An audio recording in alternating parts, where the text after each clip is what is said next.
కేటీఆర్ గారు అరెస్ట్ అవుతారా కారా అనేది అది సబ్జెక్ట్ వేరే. కాకపోతే ఏంటంటే నువ్వు జనవరి 6వ తారీఖు నాడు పిలిచినావు. నువ్వు పిలిస్తే ఆ రోజు అన్ని కాగితాలు తీసుకొని వచ్చిండు. ఏం ప్రశ్నలు అడిగినా సమాధానం చెప్పిండు. మళ్ళీ రెండోసారి అని పిలుస్తున్నావు. దేనికి పిలుస్తున్నావు నీకు అర్థం కావట్లేదు.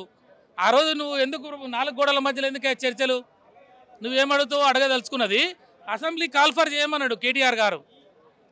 నువ్వు వాళ్ళు ఏదైతే ఇన్వెస్టిగేషన్ ఆఫీసర్లు ఏం ప్రశ్నలు అడగాలనుకున్నారో వాళ్ళ దగ్గర నుంచి రాయించుకొని రా ప్రశ్నలు. ఒక ముఖ్యమంత్రికి అసెంబ్లీలో ఉండు. నేను నా మీద కేసు పెట్టినావు కదా, నేను ముద్దాయిగానే వస్తా అసెంబ్లీలో, ఎమ్మెల్యేని కాబట్టి. నువ్వు అడిగిన దానికి నేను అసెంబ్లీలో సమాధానం చెప్తా. ప్రపంచం అంతా చూస్తుంది, తెలంగాణ సమాజం చూస్తుంది, భారతదేశ సమాజం చూస్తుంది. దీనికి ఇంత పెద్ద రాద్ధాంతం ఎందుకు? ఈ మీడియాలో ఈ ప్రచారం ఎందుకు? అరెస్టులు ఎందుకు? నోటీసులు ఎందుకు? అంటే నువ్వు ఎందుకు అసెంబ్లీని కాల్ఫర్ చేయట్లేదు? దీనికి ముఖ్యమంత్రి సమాధానం చెప్పాలి కదా. రెండోది, ఈరోజు నువ్వు రెండోసారి పిలిచినావు. నువ్వు రెండోసారి పిలిచినప్పుడు కూడా ఏమన్నాడు రామన్న? నిన్న ప్రెస్ మీట్ పెట్టుమన్నా.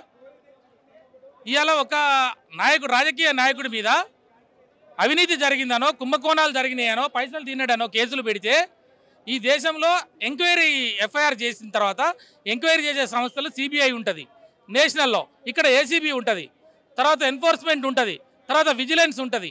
ఇవన్నీ ఉన్న తర్వాత వాళ్ళకి కూడా దొంగ దొరకట్లేదు. ఈ ఏజెన్సీలకు ఎవరికి దొరకట్లే. కానీ మనం దొంగను పట్టుకోవాలి అంటే మిగిలింది మనకి ఒకటి, అదేంటి అంటే లై డిటెక్టర్ టెస్ట్ ఉంటే ఎవరినైనా దొరకబట్టవచ్చు. అలాంటి టెస్ట్ పెట్టమని చెప్పి భారతదేశంలో స్వతంత్రం వచ్చిన తర్వాత డిమాండ్ చేసిన నాయకుడు మన కేటీఆర్. మన కేటీఆర్ ఎందుకంటే యువ నాయకుడు కేటీఆర్, అవినీతిని అంతమొందించే వరకు పోరాటం చేస్తానే నాయకుడు కేటీఆర్. ఐటీ రంగాన్ని ఇలా హైదరాబాద్ డెవలప్ చేసింది కేటీఆర్. తెలంగాణ ఉద్యమం చేసిన కేటీఆర్, తెలంగాణ అభివృద్ధి చేసిన కేటీఆర్. అలాంటి నాయకుని చిల్లర కేసులో విరికిస్తావా నువ్వు? నీకు దమ్ముంటే నీ మీద ఏసీబీ కేసు ఉంది, ముఖ్యమంత్రి మీద, మా నాయకుడు కేటీఆర్ మీద ఏసీబీ కేసు ఉంది. నువ్వు రా ఏసీబీ ఆఫీస్కి అన్నాడు, మీడియాను పిలిచి అటువైపు లైవ్ పెట్టమన్నాడు. ఒకవైపు నువ్వు కూర్చో, ఒకవైపు నేను కూర్చుంటా అన్నాడు. ఒకవైపు ఆఫీసర్లు కూర్చో, నీ దాని మీద ప్రశ్నలు నిన్ను అడుగుతారు, నా దాని మీద ప్రశ్నలు నన్ను అడుగుతారు. దమ్ముంటే సమాధానం చెప్పుదాం. ఎవరు తప్పు చేసినా తెలుస్తుంది సమాజానికి. ఇది మొత్తం కూడా లైవ్ టెలికాస్ట్ కావాలన్నాడు. నువ్వు ఎందుకు పారిపోయినావు? ఇది కేటీఆర్ గొప్పతనమో? ఇంతవరకు ఎవరు అడగలే ఇట్లా. కాబట్టి ఈ చిల్లర కేసులకి, ఈ చిల్లర నోటీసులకి మేము భయపడతామండి. ఉద్యమంలో 100 కేసులు ఉన్నాయి రామన్న మీద, జైలుకు పోయిన వ్యక్తి. అసంటి వ్యక్తివి నువ్వు. తెలంగాణ ఉద్యమంలో చరిత్ర లేదు, తెలంగాణ ఉద్యమానికి వ్యతిరేకంగా పనిచేసినావు, తెలంగాణ కోసం కష్టపడి జైలుకు పోయిన రామన్నని ఈరోజు నువ్వు నోటీసులు అంటే మేమందరం ఊకుంటామా? మేము న్యాయవాదులం, విద్యార్థులం, రైతులం. ఇక్కడ కదిలి వచ్చిన వేలాదిగా నువ్వు అరెస్ట్ చేస్తావా? దమ్ముంటే అరెస్ట్ చేయి. ఈడీలో చేస్తావా, ఇంట్లో చేస్తావా? రెట్టింపు ఉత్సాహంతో ముందు పోయేందుకు తెలంగాణ జనం సిద్ధంగా ఉండరు. నువ్వు అరెస్ట్ చేస్తే మా దగ్గర హైకోర్టు ఉంది, మా దగ్గర సుప్రీంకోర్టు ఉన్నది. ఇవాళ 14 కేసులు పెట్టినావు రామన్న మీద 18 నెలల్లో. ఇలా 7 కేసులు హైకోర్టు తుఫేల్ కేసులను తీసేసింది. నువ్వు పెట్టిన ఎఫ్ఐఆర్లు మొత్తం కూడా కొట్టిపడేసింది. అంటే తప్పుడు కేసులు పెడుతున్నావు అని చెప్పి ఈ రాష్ట్రంలో సర్వోన్నత న్యాయస్థానం హైకోర్టే చెప్పింది. ఇంతకన్నా సాక్ష్యం ఏం కావాలి? కాబట్టి ఇలాంటి తాటాకు చప్పులకి కుందేలు భయపడతాయేమో కానీ ఈ తప్పుడు కేసులకు రామన్న భయపడాడు. రామన్న భయపడాడు. మొత్తంగా ఇప్పుడు బీఆర్ఎస్ పార్టీల పరిస్థితి ఎట్లుందంటే, ఒకవైపు కవిత ఎపిసోడ్, ఇంకోవైపు ఫోన్ ట్యాప్లింగ్లో హరీష్ పేరు రావడం, మరోవైపు ఫార్ములా ఈ రేస్ కేసులో కేటీఆర్ అరెస్ట్ చేస్తారనే ఊహాగానాలు. ప్రస్తుతం అంటే బీఆర్ఎస్ పార్టీ శ్రేణుల పరిస్థితి ఎట్లా ఉంది అంటే, ఇప్పుడు కవిత వైపు వెళ్తారా, లేకపోతే హరీష్ వైపు వెళ్తారా, లేకపోతే కేసీఆర్తో వెళ్తారా, లేకపోతే కేటీఆర్తో వెళ్తారా? ఎట్లా ఉంది ఇప్పుడు బీఆర్ఎస్ పార్టీల పరిస్థితి? మా నాయకుడు కేసీఆర్ గారు తెలంగాణ కోసం కొట్లాడిన నాయకుడు, మహానుభావుడు. గాంధీ ఆ రోజు ఆమర నిరాహార దీక్ష చేసిరని మేము స్వతంత్ర పోరాటంలో పాల్గొనలే, చదివినాం పుస్తకాలల్లా. పొట్టి శ్రీరాములు ఆంధ్ర కొరకు కొట్లాడిండు, చచ్చిపోయిండు అని చెప్పి పేపర్లో చదివినాం, చరిత్రలో చదివినాం. కానీ తెలంగాణ కోసం ప్రాణాలు పణంగా పెట్టిన నాయకుడు, ఆమర నిరాహార దీక్ష 11 రోజులు చావు నోట్లో తలకాయ పెట్టిన నాయకుడు కేసీఆర్. మేమందరం బతికున్నాం, ఆయనతోటి పనిచేసినాం. కేసీఆర్ తెలంగాణ తెచ్చిండు, కేసీఆర్ అభివృద్ధి చేసిండు. ఇలా జోగులాంబ జిల్లా, కరీంనగర్ జిల్లా, మహబూబ్ నగర్ జిల్లా, వలసల జిల్లా, నల్గొండ జిల్లా, ఫ్లోరైడ్ జిల్లా, అన్ని జిల్లాలు బాగు చేసిండు. ఎక్కడ పోయినా 30 లక్షల రూపాయలు ఎకరా భూమి చేసిండు. ప్రతి ఒక్కరి అకౌంట్లకు డబ్బులు పట్టి చేసిండు. తెలంగాణ తెచ్చిండు, తెలంగాణ అభివృద్ధి చేసిండు. ఇవాళ అనుకోకుండా మళ్ళా కాంగ్రెస్ చేతిలోకి పోయింది, మోసం చేతిలోకి. మళ్ళీ వాళ్ళ నుంచి తెలంగాణను ఎట్లా కాపాడాలో కేసీఆర్కి తెలుసు. కేసీఆరే మాకు ఏకైక నాయకుడు. కేసీఆర్ ఉన్నంతకాలం ఈ సమాజం కేసీఆర్ వెనంటి ఉంటుంది. ఇక్కడ వర్గాలు లేవు, భేదాభిప్రాయాలు లేవు. చాలా మంది చెప్తున్నారు కవితక్క వర్గం వచ్చింది, కవితక్క వెళ్ళిపోయింది. కేసీఆర్కి కాళేశ్వరం కమిషన్ నోటీసులు వస్తే ఇందిరా పార్క్ దగ్గర కవితక్కనే కదా ధర్నా చేసింది. ఎట్లా వేరుగా చూస్తారు అంటే మీడియా ఇష్టం వచ్చినట్టు వాళ్ళకు వాళ్ళు మాట్లాడుకొని ఇలా రామన్నకు నోటీసులు ఇస్తే కవితక్కనే కదా ముందు స్పందించింది, ట్విట్టర్లో కానీ ఫేస్బుక్లో కానీ మీడియా తోటి. కాబట్టి నేనేమంటున్నా, హరీష్ అన్న వేరు, కవితక్క వేరు, రామన్న వేరు అనేది ఇది మొత్తం కూడా కల్పితాలు. మా నాయకుడు కేసీఆర్, మా నాయకుడు కేసీఆర్, మా లక్ష్యం తెలంగాణ అభివృద్ధి. కాబట్టి రామన్నని తప్పుడు కేసులలో ఇరికిచ్చి కేసీఆర్ని బదనాం చేసి మేడిగడ్డను చంపేసి కాళేశ్వరాన్ని చంపేస్తా, కాళేశ్వరాన్ని బాగు చేయను, కాళేశ్వరంలో నీళ్లు నువ్వు మేడిగడ్డను బాగు చేయకపోతే చక్కగా అవి పోలవరం పోతాయి, పోలవరం నుంచి బనకచెర్ల పోతాయి, బనకచెర్ల నుంచి కండలేరు, సుజలా స్రవంతి, అంద్రి నీవా, బ్రహ్మంగార్ సాగరు అవన్నీ కూడా రాయలసీమ పచ్చబడుతుంది. కేసీఆర్ కాళేశ్వరం గడి తెలంగాణను బాగు చేస్తే నువ్వు మేడిగడ్డను చంపి రాయలసీమను బాగు చేస్తా అంటున్నావు. నీకు న్యాయమేనా ముఖ్యమంత్రి గారు? నీకు ధర్మమేనా ముఖ్యమంత్రి గారు? ఇగో మా తెలంగాణ రైతాంగం ఏడుస్తుర్రు. ఇవాళ పంటలు పండిస్తే కొనకపోతురి, 500 మంది చచ్చిపోయిరి. రైతులండి గుండెపోటు వచ్చి అక్కడే వడ్ల మీద పడి చచ్చిపోయిండు, మందు దాగి చచ్చిపోయారండి. ఇవాళ మా ప్రభుత్వంలో బీఆర్ఎస్ కేసీఆర్ ప్రభుత్వంలో నేరుగా వడ్లను కొని అకౌంట్లో డబ్బులు జమ చేసిన ప్రభుత్వం ఉంటే ఇవాళ తెలంగాణ ప్రజలు ఆశపడో రైతు బంధు అంటే రైతు భరోసా అంటే 15,000 ఇస్తాడేనో, తులం బంగారంకో ఆశపడి ఏదో ఒకటి ఆ గ్రహచారమో కర్మో దురదృష్టమో జరిగిపోయింది. ఇలా ఆగమైపోతుంది తెలంగాణ. ఈ తెలంగాణను బాగు చేసే వ్యక్తి, కాంగ్రెస్ పార్టీ నుంచి మళ్ళీ అధికారాన్ని తెచ్చే వ్యక్తి కేసీఆరే. కానీ తప్పుడు కేసులు ఇంకో రకంగా బదనాం చేసి రాజకీయం ఎప్పుడు రాజకీయం చేయవయ్యా, ఎలక్షన్ ఎప్పుడు చెప్పు, నీ ఇష్టం వచ్చినట్టు చెప్పు, మేము కూడా కాదనం.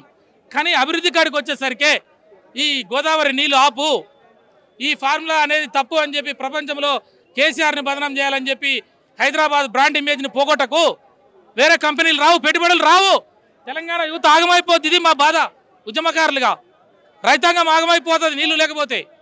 కాబట్టి నేనేమంటున్నా, బుద్ధి తెచ్చుకొని సీనియర్ నాయకులు తెలంగాణ నుంచి పొన్నం ప్రభాకర్ పనిచేసిండు ఆ రోజు ఉద్యమం కొరకు, మధు యాష్కి ఉన్నాడు, హనుమంతరావు ఉన్నాడు, అద్దంకి దయాకర్ ఉన్నాడు, తెలంగాణ బిడ్డలు కత్తి వెంకటస్వామి ఉన్నాడు, కైలాష్ నేత ఉన్నాడు, బాలలక్ష్మి ఉన్నది, మధు యాష్కి వీళ్ళంతా కూర్చొని కమిటీ వేసుకోండి.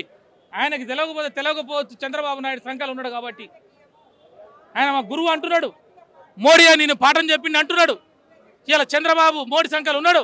మరి వాళ్ళు కలిస్తే ఈయనను పట్టకపోతే ఆగమయ్యేది తెలంగాణ. మరి తెలంగాణ బిడ్డలుగా మీరంతా కమిటీ వేయండి, మీరందరూ కూడా మాట్లాడండి. అవసరం అనుకుంటే మీరందరూ కలిసి కేసీఆర్ ఫామ్ హౌస్కి రండి, సాపేసుకొని కూర్చోండి. మీకు తెలియకపోతే కేసీఆర్ని అడగండి, తెలంగాణలో మిగిలిపోయిన డెవలప్మెంట్ ఏంటి, సమస్యలు ఏంటి, ఈ కష్టాల నుంచి కన్నీళ్ళ నుంచి తెలంగాణ ఎట్లా బయటపడాలని కేసీఆర్ దగ్గర పాఠాలు నేర్చుకోండి. ఇది కదా మేము అడిగేది. తెలంగాణను బాగు చేయండి, తెలంగాణను ఆగం చేయకండి. ఇవాళ కేసీఆర్ని అరెస్ట్ చేస్తా, కేటీఆర్ని అరెస్ట్ చేస్తా అంటే ఇక్కడ చూసుకుంటూ ఎవడు ఉండడు. ఇవాళ కోర్టులున్నాయి, జనం మా పక్షాన ఉన్నారు, కొట్లాడడానికి సిద్ధంగా ఉన్నాం. జై తెలంగాణ ఉద్యమాభివందనాలతో ఇవాళ అబద్ధాలతోని అధికారంలోకి వచ్చిన కాంగ్రెస్ ప్రభుత్వం అడుగడుగున ప్రశ్నిస్తూ ముప్పు తిప్పలు పెడుతున్న మా రామన్నను ఇవాళ కేసు పెట్టాలని చూస్తున్నారు. వాళ్ళు ఏంటంటే ఏసీబీ విచారణకు పిలిచిండ్రు, కానీ ఇక్కడ సంఘీభావంగా మేమందరం ఇక్కడికి రావడం జరిగింది. అణచివేతలతోని ఈ కేసులతోని జైళ్లతోని విచారణలతోని బంధించాలనుకుంటే అంతకు రెట్టింపై ఇక్కడ ఉన్న ప్రతి ఒక్కళ్ళం కేటీఆర్లే గర్జిస్తాం.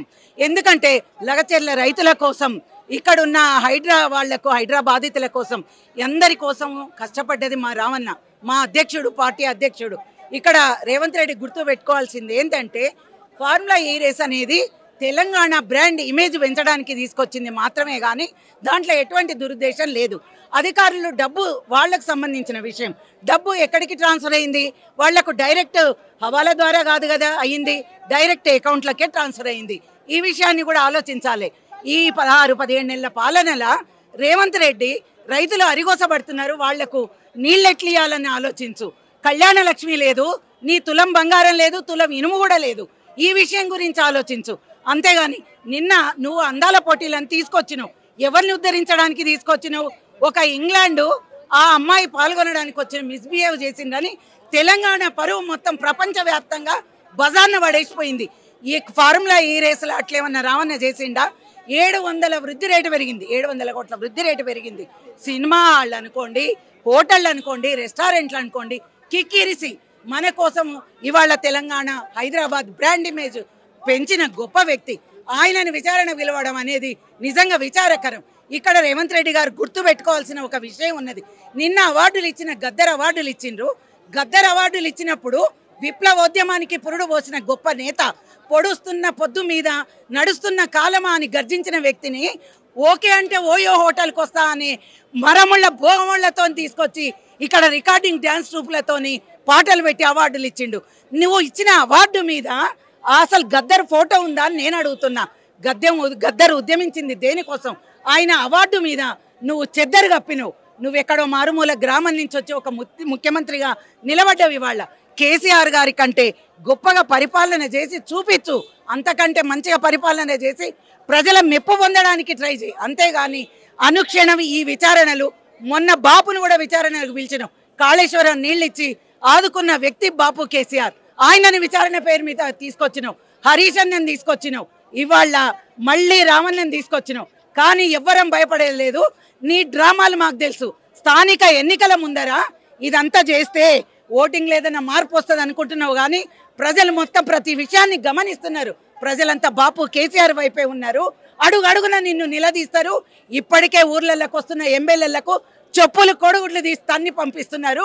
ఇక ముందు అంతకంటే ఘోర అవమానాలు పడతావని చెప్పుకుంటూ రేవంత్ రెడ్డి నీ ఇవన్నీ ఈ చెత్త వేషాలు మానుకొని నువ్వు ఒక పరిపాలన మీద ఈ విచారణలతోని సమయాలాపన చేయకుండా నీ పరిపాలన చక్కగా చేయమని చెప్పుకుంటూ ఇప్పటికీ రామన్న వెంట మేమంతా సంఘీభావానికి తెలిపిన వాళ్ళం అందరం రామన్న మీద ఇంత విచారణ పేరు మీద చిన్న విషయం జరిగినా మేమందరం విజృంభిస్తామని వార్నింగ్ ఇస్తూ జై తెలంగాణ.